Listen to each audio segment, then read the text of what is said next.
Before this video ends, a mother will wait for a son who is never coming home.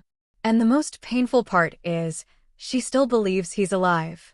At the end of a quiet street in northern England stood a small old house where two elderly parents spent every day waiting for a phone call that never came. The wooden walls were fading, the roof leaked during heavy rain, and the garden had almost died from years of neglect. But inside that house lived something even more fragile than old age hope. Arthur and Eleanor were both in their 70s. Their bodies had grown weak, their hair had turned white, and time had slowly stolen the strength from their hands.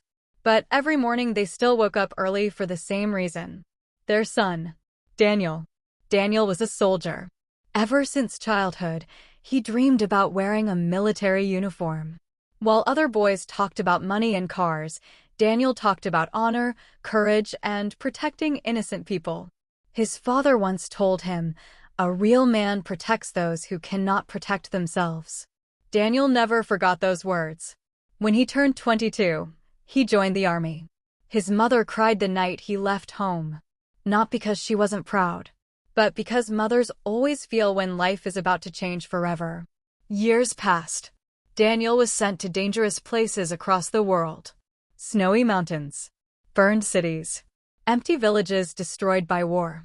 Sometimes months passed without contact, but every time he returned home, the house felt alive again. Arthur smiled more. Eleanor cooked Daniel's favorite meals. The neighbors gathered outside just to hear his stories. For a few days, the family forgot how cruel the world could be. Then came the final mission. Before leaving, Daniel sat beside his mother late at night while rain softly touched the windows. Eleanor looked at him carefully, almost as if she wanted to memorize his face forever. "Promise me you'll come back," she whispered. Daniel smiled softly. "I always do." That was the last time she ever saw her son. Weeks later, two military officers arrived at the old house carrying terrible news. There had been an attack during a rescue operation overseas. Several soldiers were killed. Daniel was listed among the missing. But no body was ever found. The military declared him dead. Eleanor refused to believe it. Every morning, she still prepared breakfast for 3 people. Every evening, she left the porch light on. And every night, she sat beside the window waiting for footsteps outside the door. Arthur tried to stay strong, but grief slowly destroyed him from the inside. He stopped fixing things around the house. He stopped talking to neighbors. Sometimes he simply sat silently holding Daniel's childhood photographs for hours. The house became quieter with every passing month. One winter evening, Arthur entered Daniel's old room and found a dusty metal box hidden beneath the bed. Inside were military letters, old photographs, medals, and a small voice recorder. With trembling hands, he pressed play. Static filled the room for a few seconds. Then Daniel's voice appeared.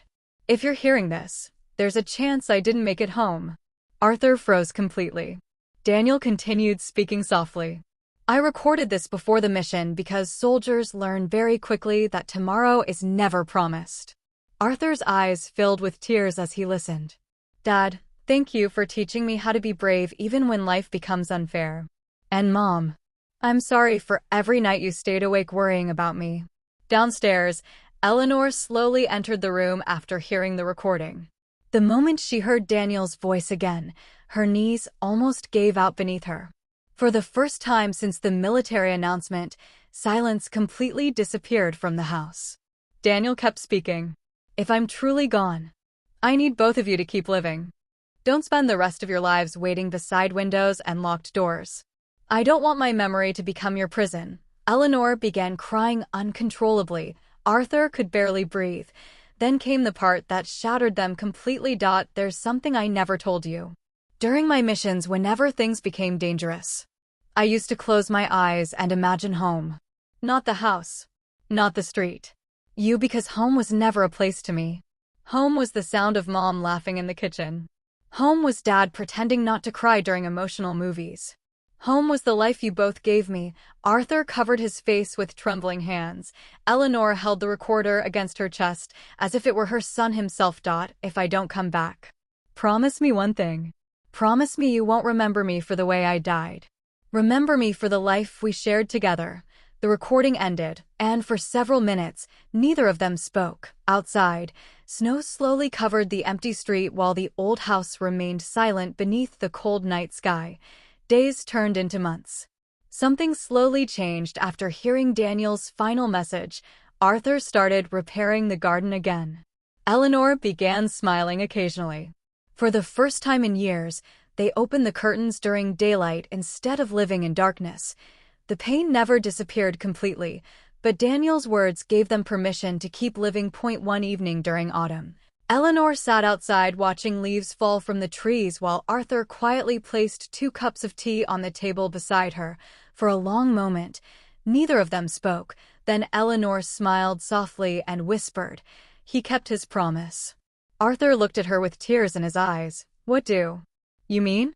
Eleanor stared toward the fading sunset. "He came home, and somehow, for the first time since losing their son, the house no longer felt empty anymore.